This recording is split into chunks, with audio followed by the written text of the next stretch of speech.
Every single year as we go through July and into August, the values of aging but productive veterans always increases because now we're getting into the actual point scoring season and these guys should be pretty good for fantasy football. But I have four veterans whose values are relatively high right now or could increase between now and September that I am looking to trade away even if you are competing. And first up is Davante Adams. And let me preface this by saying I think Davante Adams is going to have a fantastic 2023 season, probably his fourth season in a row as a top 5 fantasy wide receiver. However, just fast forward into early 2024 and you can paint a much bleaker outlook of his dynasty value. He's going to be 31 years old at the end of December, an age where since 2014, we've only seen 2 receivers valued inside the top 25 at the position. Julio Jones, the summer leading up to his collapse after a top 3 season, and Jordy Nelson, also the summer leading up to his collapse after a top 3 season. You open it up to top 30 in ADP at the position, and you add in Vincent Jackson to this list, who had one last 1,000-yard season before his collapse at age 32.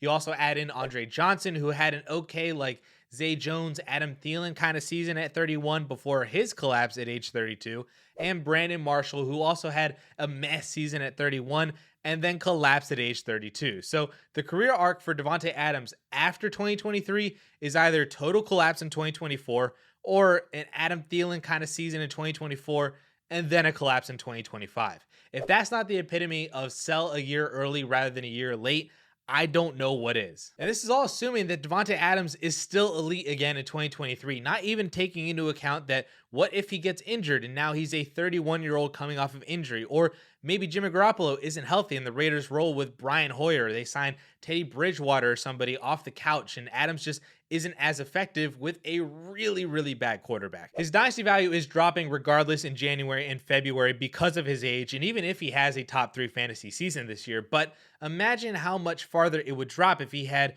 just a top 15 fantasy season or a top 20 fantasy season.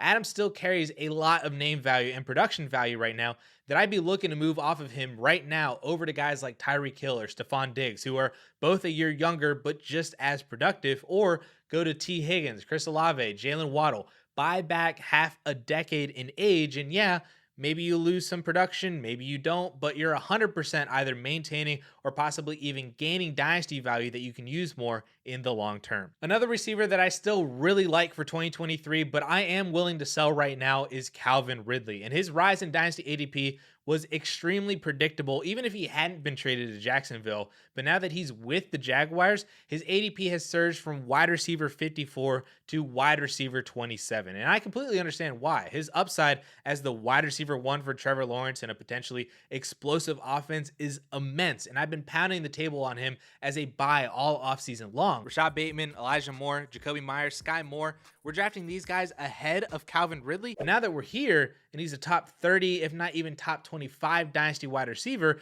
it really starts to cut off a lot of that ROI on his production ceiling.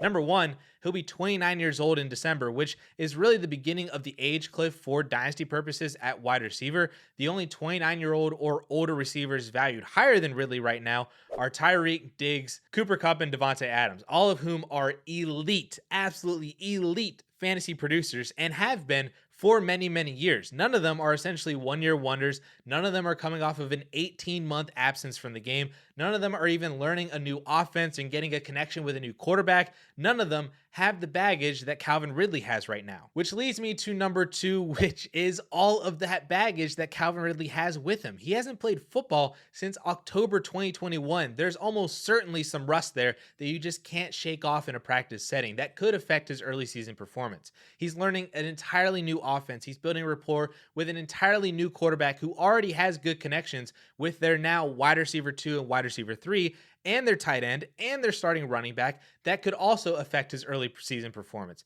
I haven't really even heard anybody ask, well, what if Ridley is just a back-end wide receiver 2 in fantasy? He could have 70 receptions for 1,000 yards and a handful of touchdowns and finish outside the top 20 in fantasy football. I know that because that was Chris Olave's stat line last year's wide receiver 24. He could also have 80 receptions for 850 yards and still a handful of touchdowns and finish outside the top 25, which I know because that was Zay Jones' stat line last year as wide receiver 26. When you are buying an aging veteran for production at wide receiver 3 or wide receiver 4 prices, I don't want him to return that price straight up. I want top 15, top 12 numbers. You can go out and buy Keenan Allen right now for the same price or maybe even cheaper than you can Calvin Ridley, and I'm pretty confident that he's going to be a wide receiver 1 if he stays healthy this year. I can't say that same thing right now about Calvin Ridley. And number 3, I think an overlooked piece of Calvin Ridley's trade details to Jacksonville were the conditions upon the 2024 draft pick that they gave to Atlanta, which is that if he makes the team, it's a 4th round pick. If he hits a playing time milestone, it's a 3rd round pick. And if he signs a long-term deal in Jacksonville, that pick becomes a 2nd rounder because Ridley is still wildly enough playing on his rookie contract. So in some ways, those conditions actually de-incentivize Jacksonville from signing Calvin Ridley long-term if he doesn't ball out. It's just a really interesting little fail-safe there that Trent Baalke threw in to really protect his risk on Calvin Ridley. It's not really hugely influential on how I value Calvin Ridley in Dynasty, but I do think that it's interesting and worth a mention, not to mention the fact that they just re-signed Evan Ingram. Trevor Lawrence's extension is going to be coming up here soon. There could be some exterior pieces that doesn't necessarily equate to Calvin Ridley staying in Jacksonville long term. So if you have Calvin Ridley, I would be exploring options to pivot off of him laterally to a younger receiver with potentially higher upside. Think guys like Christian Watson, Treylon Burks, Jordan Addison, Brandon Ayuk, Hollywood Brown, even his own teammate, Christian Kirk. I'd even go from Calvin Ridley to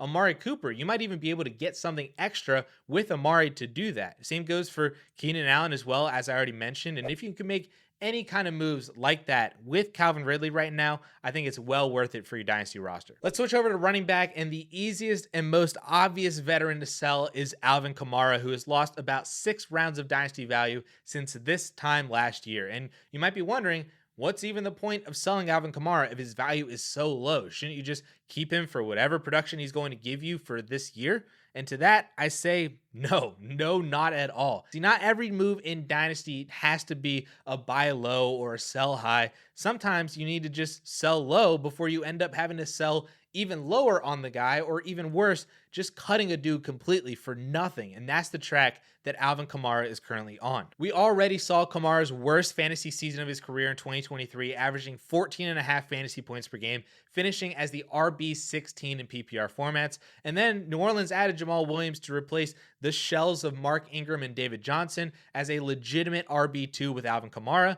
And they drafted Kendre Miller on day 2 of the NFL draft. And that's not even mentioning that we're still waiting on a suspension for Kamara after his bar fight at the Pro Bowl last year. And then 2024, Kamara's contract starts coming into play like it has for other veteran running backs we've already seen, like Dalvin Cook, Ezekiel Elliott, Leonard Fournette. And I'm sure we'll be going through the whole entire will they, won't they thing of if the New Orleans Saints cut him next offseason or not, which is entirely possible because the Saints will be in cap hell again, being projected at $77 million over the cap next year. And if he gets cut next year, then he's a washed up, soon to be 29-year-old running back with probably no market for any team wanting to sign him, just like we're seeing right now with all the guys that I just listed earlier. So yeah, things could get a lot worse for Alvin Kamara. And while you might be thinking that he's only the RB32 right now, which is really, really low in Dynasty, and he's valued behind James Cook, Devon Achane, David Montgomery, like you might as well just keep him for the upside that he's going to give you. Just remember that Zeke and Fournette right now are living in the RB50s behind Jalen Warren, Izzy Abanikanda, and Rashad Penny, and I don't even think that you can even get a 3rd round rookie pick for them at this point. So if you got to sell low on Alvin Kamara now, I would be doing it because there can always be lower than his current value. Finally, let's move over to the tight end position because I really feel like I'm the only person in the world who is not on board the Darren Waller hype train this year. I definitely see the upside. Don't get me wrong. He's probably the most talented receiver on a team with no solidified options anywhere, and he could lead the team in targets with possibly 110, 120 plus targets, which would automatically make him a top 3 tight end in fantasy. But I don't see anyone talking about the risk in Darren Waller here. Waller himself turns 31 years old in September, the third oldest tight end in our ADP of over 40 tight ends in the NFL right now, behind only Travis Kelce and Zach Ertz. He's only played 20 games over the past 2 seasons, dealing with an ankle sprain, a knee sprain, hamstring injuries. Daniel Jones himself is a downgrade at the quarterback position. Don't even try to argue that he's not. He wishes that he could be as good of a passer as Derek Carr. And if you're hoping for a repeat of 2020 when Darren Waller had his monster season of 100 plus receptions, 1,200 yards, 9 touchdowns, I wouldn't count on it because that whole Raiders offense was just Darren Waller. Henry Ruggs was a rookie and producing like a bust. Hunter Renfrow wasn't a thing yet. Josh Jacobs wasn't the receiving weapon that he's grown into the last couple of seasons. Their wide receiver one that year was Nelson Agholor, who had almost half as many targets as Darren Waller. That is not the same situation in what happening in New York this season. Saquon Barkley is a much bigger receiving threat out of the backfield than Josh Jacobs. Wan'Dale Robinson is returning from injury. Darius Slayton is better than Nelson Agholor. They signed Paris Campbell. They drafted Jalen Hyatt. Actually, Sterling Shepard has averaged almost 8 targets per game since Daniel Jones took over in 2019. So while yes, this Giants receiving room isn't that good, it's still better than the 2020 Raiders, at least right now on paper, and Waller may not see an overly massive target share as people expect, especially when healthy. But let's just say that Darren Waller does stay healthy for 15 plus games. He does lead the Giants in targets. He is a top 3 fantasy tight end in 2023. What would that do to his dynasty value in 2024 as a soon-to-be 32-year-old tight end? Does he climb significantly higher than his current tight end 8 ADP right now? Does he jump over Pat Freiermuth, Dallas Goedert, and George Kittle to get into the top 5? I mean, Muth, maybe. Goddard, I highly doubt. Kittle, I strongly doubt. So there's really no value upside if Darren Waller produces well this year. But on the flip side, if Waller gets hurt again, let's say he misses half of the season, maybe in the games that he does play in, he isn't as good as we expect. He's still top 12, but he's never top 5. What does his value look like after that in 2024?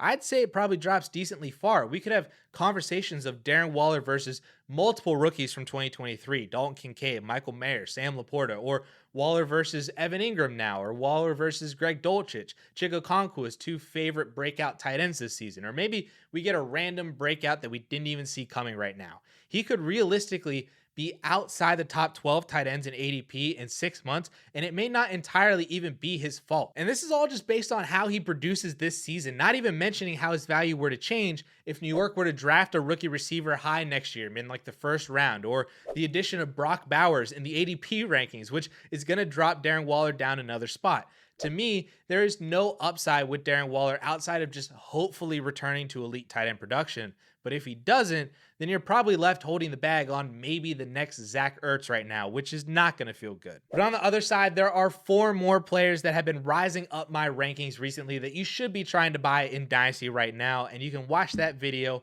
right up here.